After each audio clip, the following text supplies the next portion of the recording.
In Niger, a different kind of confrontation is brewing up. It's about the country's vast reserves of uranium and who gets to control it. Uranium, a highly sought-after element mined from deep in the Earth's crust, is at the centre of a rift between Niger's military regime and the French nuclear firm Uranium. Something just happened to the country that built its entire energy security on African uranium that Emmanuel Macron cannot reverse with diplomacy, sanctions, or military force. Not a coup, not a sanction, a handover. On June 19, 2025, Niger's military junta nationalized the Somaire uranium mine outside Arlit, expelled the French operator Urano, and declared it would sell the uranium on international markets under its own terms. More than 1,000 metric tons of yellowcake uranium are sitting at Airbase 101, adjacent to Niamey's International Airport, loaded onto trucks waiting for buyers.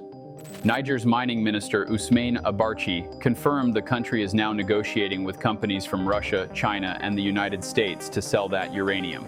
And the most devastating detail, Russian military forces from the African Corps are currently deployed in Niger, occupying former French army bases, the bases France built, the roads France paved, the mines France developed for 60 years, all now operated by Russian soldiers and Chinese engineers, while Macron was publicly shouted at by Greenpeace activists at the World Nuclear Energy Summit in March 2026 over France still buying uranium enrichment services from Rosatom. The French president stood at his own nuclear summit and was forced to admit on camera that the country with the most reactors in Europe still depends on its enemies for fuel. Share this everywhere because what just happened to France's nuclear empire, Niger nationalizing the Somaire mine that supplied 15 to 20% of France's uranium needs, over 1,000 tons of yellowcake uranium worth roughly $270 million stranded at Airbase 101 awaiting Russian or Chinese buyers, Niger formally inviting Russia to develop its uranium and other mineral resources in exchange for a permanent Russian military base, Russia's state-owned Rosatom controlling about 44% of global uranium enrichment capacity in 2025, the EU's Uranium agency drawing 1/4 of its uranium from Niger before the coup, EDF posting a record 17.9 billion euros net loss in 2022 from reactor corrosion crises, and Macron desperately pivoting France's uranium strategy toward Botswana while the Sahel slips out of French hands, is not an isolated mining dispute. It is the operational dismantling of the France-Afrique system that built France into a nuclear superpower for 60 years, executed in 18 months by a junta that France previously trained, armed, and supplied. And the country watching most closely is not Russia, it is China. Before we reveal exactly how Russia outmaneuvered French intelligence in 3 Sahelian capitals, why Macron's pivot to Botswana cannot replace Niger in time to save EDF's reactor fleet, and what the 2,000 tons of contested uranium actually mean for the global nuclear fuel market, subscribe to this channel right now and hit that bell. Because the truck convoy sitting at Airbase 101 is not waiting for permission. It is waiting for a pricing decision, and the price will be set in Moscow. Here is what France actually lost, and why the specific scale of Niger's contribution to the French nuclear empire is the single most underreported energy story of the decade. Niger supplied France with around 18% of its uranium between 2005 and 2020, ranking alongside Kazakhstan and Australia as one of France's top 3 uranium suppliers. Other sources put the figure as high as 27% of all uranium for the French nuclear program at extremely low prices. 27% of the fuel that powers Europe's largest nuclear fleet from a single African country whose population lives on under $3 a day. France operates 56 commercial nuclear reactors generating 373 terawatt-hours of electricity in 2025. With EDF estimating output of 350 to 370 terawatt-hours in 2026.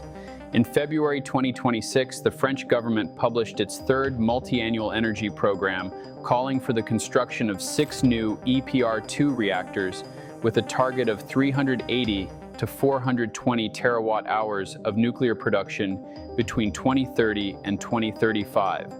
6 new reactors, targeting record output. while simultaneously losing access to between 18 and 27% of its historic uranium supply.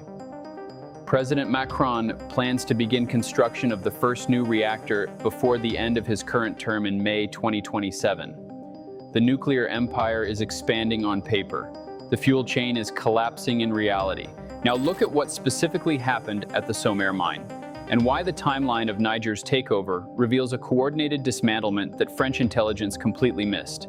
In June 2024, the Niger military regime revoked Orano's mining permit for the Imararan mine, one of the largest uranium deposits in the world. In October 2024, Orano was forced to suspend activities at the Arlit mine, its only remaining production site in Niger, due to financial deterioration caused by prolonged border closures. In June 2025, the junta formally nationalized the Somaire Mining Company, a joint venture in which Orano had held a 63.4% stake. Each step legally tighter, each step harder to reverse. Approximately 2,000 tons of uranium concentrate now sit in Niger that Orano claims to own. Orano launched a criminal complaint in France for the suspected theft of nuclear materials in the interests of a foreign power. A foreign power.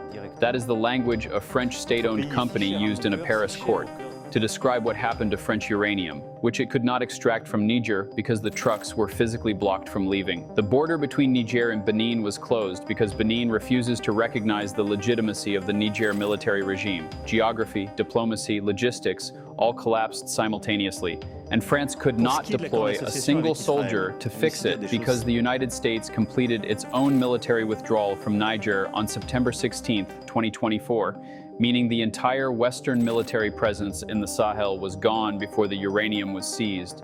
Just look at what is now operating from the bases France built, and why the specific phrase used to describe Russia's deployment exposes a strategic substitution that took less than 2 years to complete. Russian military forces from the Russian Armed Forces African Corps are currently deployed in Niger, occupying former French army bases. The African Corps, Russia's reorganized successor to the Wagner Group, operating from the same buildings, the same airstrips, the same fortified compounds that French troops abandoned. Since 2024, the Nigerian authorities have expressed direct interest in establishing a permanent Russian military base in Niger, not a temporary deployment, a permanent base. Niger's Minister of Mines stated that Russia is invited to develop Niger's mineral resources, including uranium, in exchange for that base. Trade structure: Russia provides security. Niger provides uranium. The same model Moscow used in Sudan, with gold, and Mali with the same precious metal. The extraction and sale of uranium is described as one of the ways to offset the costs of the entire African enterprise, similar to gold in Sudan or diamonds in Mali. Russia is not buying uranium. Russia is monetizing its African expansion through uranium. France paid Niger in CFA francs and broken promises. Russia is paying in Sue 25 fighter jets and active-duty troops on French-built airstrips. And here's the detail nobody is connecting, and why the 1,000 tons of yellowcake sitting at Airbase 101 is the most consequential single uranium stockpile in the world right now. More than 1,000 metric tons of yellowcake uranium are loaded onto trucks at Airbase 101, a convoy that has become a defining image of a world order in transition. 1,000 metric tons of weapons-grade precursor material sitting on trucks inside an airbase that France built, waiting for a buyer. A Russian bulk carrier waited off the port of Lomé in Togo to collect the cargo, but eventually abandoned its anchorage and departed empty. The Russian ship came and left empty. The Foreign Policy Research Institute confirmed, once the Paris prosecutor formally labeled the cargo as stolen property, a willing transit state became a liability in the network overnight. France is not stopping the uranium with soldiers. France is stopping it with paperwork, through international arbitration, criminal complaints, and pressure on transit countries that are signatories to the Non-Proliferation Treaty. But that paper wall is thinning. The same FPRI analysis warned, with Russia, China, Turkey, and others offering alternative economic and security relationships, and with the Trump administration signaling the end of development-focused engagement with Africa, the penalties associated with rule breaking can seem more avoidable than they once did. Translation: the legal architecture France is using to freeze the uranium is a temporary defense. Once a Chinese or Russian buyer accepts the legal risk, the convoy moves. Now look at what happened to Macron at his own nuclear summit, and why the public confrontation in March 2026 reveals a domestic political crisis that France has been hiding from voters. On March 10, 2026, France hosted the Second World Nuclear Energy Summit in Boulogne-Billancourt outside Paris. Greenpeace blocked convoys arriving outside the venue with around 15 activists. Macron was shouted at by one of the protesters, "Why are we still buying uranium from Russia?" The president responded, "We produce nuclear power ourselves, producing it ourselves." That phrase masked a much darker truth. According to the World Nuclear Association, Rosatom, the Russian state-owned nuclear company, accounted for about 44% of global capacity to enrich uranium in 2025. 44% of the world's uranium enrichment capacity, controlled by the same country that just took over France's mining operations in the Sahel. 4 years after Russia invaded Ukraine, European nuclear producers are still struggling to get off this supply. 4 years of sanctions, of energy independence speeches, of EU summits, and France still cannot enrich its own uranium without going through Rosatom. Russia indirectly controls the uranium supply chain between Europe and Central Asia because Kazakhstan and Uzbekistan, France's alternative suppliers, are landlocked countries that depend on Russian transit corridors. Niger fell. Russia controls the alternatives. The squeeze closes from both sides. And here is what makes Macron's panic specifically more dangerous than any previous French energy crisis. The timing collides directly with EDF's most aggressive nuclear expansion in 40 years. In 2022, France's reactor fleet produced 282 terawatt-hours, well below the 10-year average of 395 terawatt-hours, due to widespread reactor corrosion crises. EDF recorded a record net loss of 17.9 billion euros in 2022, 17.9 billion euros of state utility losses, before the Niger crisis fully hit. EDF has been inspecting all of its reactors, prioritizing the N4 and P4 units, with inspections continuing into 2026. Inspections that limit output that determines national electricity supply that depends on uranium France no longer controls. France has now intensified efforts to secure uranium supplies from Botswana, with Orano executives meeting Botswana's leadership in Paris. Botswana, a country with no operational uranium production today. Industry insiders confirmed Macron has called for increased uranium imports from Kazakhstan as part of the broader pivot. Kazakhstan, where Russia controls the export corridor. French officials have noted that existing uranium stockpiles could cover up to 2 years of reactor needs. A short-term buffer, not a long-term solution. 2 years. That is the runway France has, before the next refueling cycle for 56 reactors becomes the most expensive procurement decision in French history. One thing is absolutely certain. Niger nationalized the Somaire uranium mine and expelled Orano in June 2025. Niger supplied between 18 and 27% of France's uranium for nuclear power for 2 decades. More than 1,000 tons of yellowcake uranium are stranded at Airbase 101, awaiting Russian, Chinese, or American buyers. Approximately 2,000 tons of uranium concentrate are contested between Niger and Orano in legal proceedings.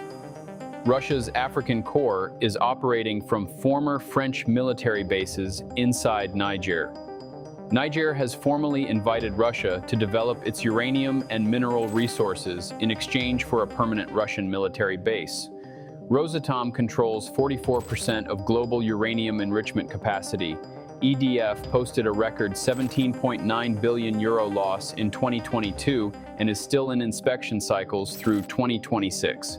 Macron is pushing for 6 new EPR2 reactors and 380 to 420 terawatt-hours of nuclear output by 2035, while losing his historic uranium base. France's existing stockpiles cover only 2 years of reactor demand. The French nuclear empire is expanding politically while collapsing materially. If Russia and Niger close a permanent military base agreement and the 1,000 tons at Airbase 101 finally move to a non-aligned port, the Sommer uranium reaches Asian or Russian reactors, and the legal architecture France used to freeze the convoy collapses across every African producer. If Macron's Botswana pivot succeeds, but takes the typical 7 to 10 years for a new mine to reach commercial production, France burns through its 2-year stockpile. Depends on Kazakhstan corridors that Moscow controls, and Rosatom dictates the enrichment terms for every megawatt-hour France generates. If China formally enters the Niger negotiation as a buyer alongside Russia, the 2,000 tons of contested uranium become the test case for whether the Western non-proliferation framework can survive a multipolar resource scramble. France built 60 years of nuclear power on African uranium that its former colonies now control. Niger seized the mine, Russia took the bases. Macron is begging Botswana, and the trucks at Airbase 101 are not waiting, they are loading. Stay tuned.